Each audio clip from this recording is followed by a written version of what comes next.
What's cooking? What's the deal with your new watch? And what do you say? Do you know what all these phrases mean? Maybe you know what we mean by what's up. But then there are many more phrases that you can create out of the word what. Such a simple word, but it can help you talk in many different ways.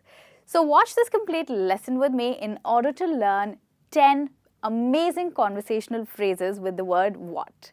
My name is Michelle and you're watching me on Let's Talk. Subscribe to our channel, watch the complete video, and you can also watch some more videos. Okay, so let's get started with the first question that we have today. The first question is, so what's the catch? Well, what do you think this means? Are we really talking about a physical catch? No, we're not talking about a physical catch here. We're talking about a trap. Oh yes, the word catch means trap here. Like, what's the trap? Okay, so just imagine if your friend wants to sell his amazing car, which has a really good condition, for just $2,000. You'd be like, okay, what's the catch? So you doubt the fact that your friend wants maybe some favor in return from you, or he's trying to lay a trap for you, okay? Or possibly the car is faulty, it's got some problem, and that's why he just wants to sell it off. Okay, in such a situation, you can always say, what's the catch? So that's how you can use this phrase. Now let's look at the next one. The next one is, what's the drill? Okay. Now, what is a drill in general? Have you seen a drilling machine? It makes a funny sound, zzz, and it's quite persistent. It goes on drilling for some time. So in this question, the word drill means procedure. Oh yes. What's the procedure? But you know, saying procedure is so boring. So let's make it more fun and instead say, what's the drill? Now let's say that you want to order a new computer for your company. So you ask your friend, your colleague, hey, I want to order a new computer for our company.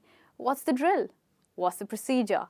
So use this question in order to make your boring question very interesting. Let's look at the next one. What do you say? Oh, what did I just say? Well, I only said the same phrase in a more natural manner. So instead of saying, what do you say? You can say, what do you say? Okay, which would look more like, what do you say? So think of that as one word. Don't think of it as 4 words. Now try and say this. What do you say? Well, that sounds so much more natural and cooler. Okay, now coming to the meaning. What does it really mean? What do you say? What do you mean by this? So let's say that you're planning a trip and you want your friend's opinion if they want to join you. So you could say that, hey, I'm going shopping on Saturday and then I'm hitting the beach on Sunday. I'd love you to join me. What do you say? Okay, so that's another way of asking someone's opinion. All right, much cooler way actually. The next one we have is, what goes around comes around. Think of a circle. A circle has no end. Anything which is at this point will come back to it. All right. So this is how people describe life sometimes, more like karma. Oh, I don't know if I don't really much believe in karma, but people often say that how you do to others is what you get in return sometime later in your life. So if you do bad to somebody, it happens to you as well. And if you do good to someone, that also comes back to you. So if you're in a situation where your friend is, let's say, you know, making fun of you and is really irritating you, maybe in a funny way you could tell them, hey, what goes around comes around. I'll come back with the revenge. So that's the way to use what goes around comes around. As in, whatever you do will happen to you in the future, as some people believe. Okay. The next one we have is, what do I owe ya? So again, I said the same phrase, but something like this. So instead of saying what, I said what do. Right. So I would say this, whenever you say what do, whenever you have what do, it becomes what do. Yes, with a duh sound. So let's say how we'll say this.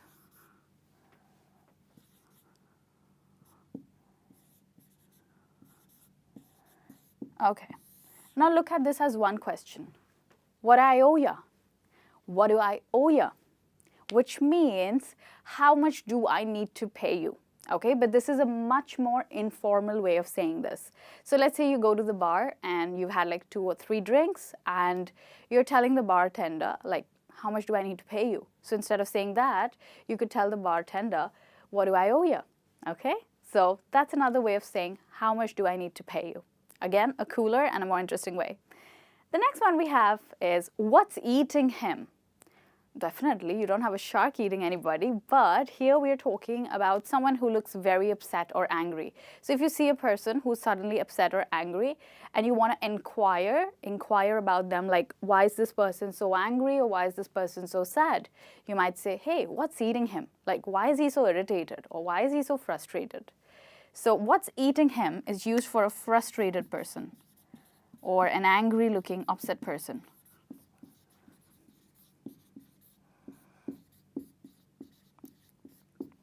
All right. With that, we move to the next one. What are you getting at? Or what are you driving at? So oftentimes it happens that when we're talking to people, they happen to talk about everything except the most important part. And you're not able to understand, like, what are they really trying to say? What is the conclusion? What is the meaning? So basically you go like, but what do you really want to say? So to say the same thing, instead of saying, what do you really want to say? You could say, what are you getting at? Or what are you driving at? So what's the main point of your conversation? All right. Now the next one we have is, what's done is done. Okay. This is used about past incidences. So if you know that someone is talking about their past and they are regretting, like, oh, I wish I had gone to that place on that day, but I'm so sad I couldn't just go there and now the sale has finished. So for that person, because they're regretting, you could say, hey buddy, what's done is done, which means it cannot be changed anymore. Great. It cannot be changed.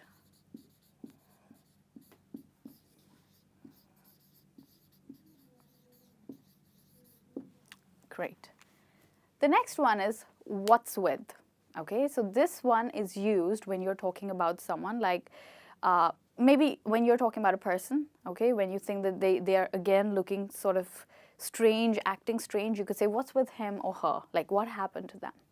But you can also use what's with to talk about an object. Like, let's say you're in your office and you want to use the copy machine, but you know that it got broken a few days back. So you ask your colleague, hey, what's with the copy machine? Like, is it working anymore? So you can use it with objects. The next one is, what's the deal with?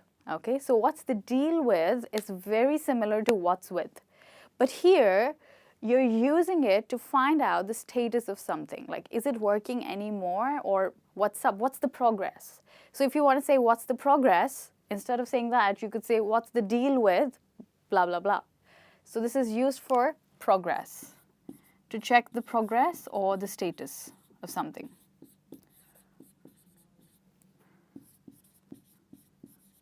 So if you want to check the progress or status of a project, a common project that you were doing with your classmate, you could be like, hey, what's the deal with the school project? Like, what's the progress? Are you doing anything about it?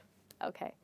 Now, I have already told you 10 questions that you can make with what, but I have a bonus for you in the end because you stayed so far.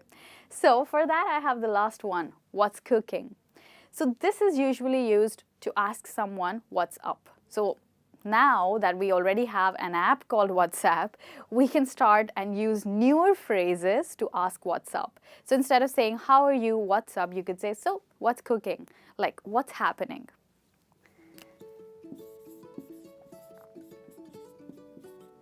So another way of saying what's up or what's happening is what's cooking, okay?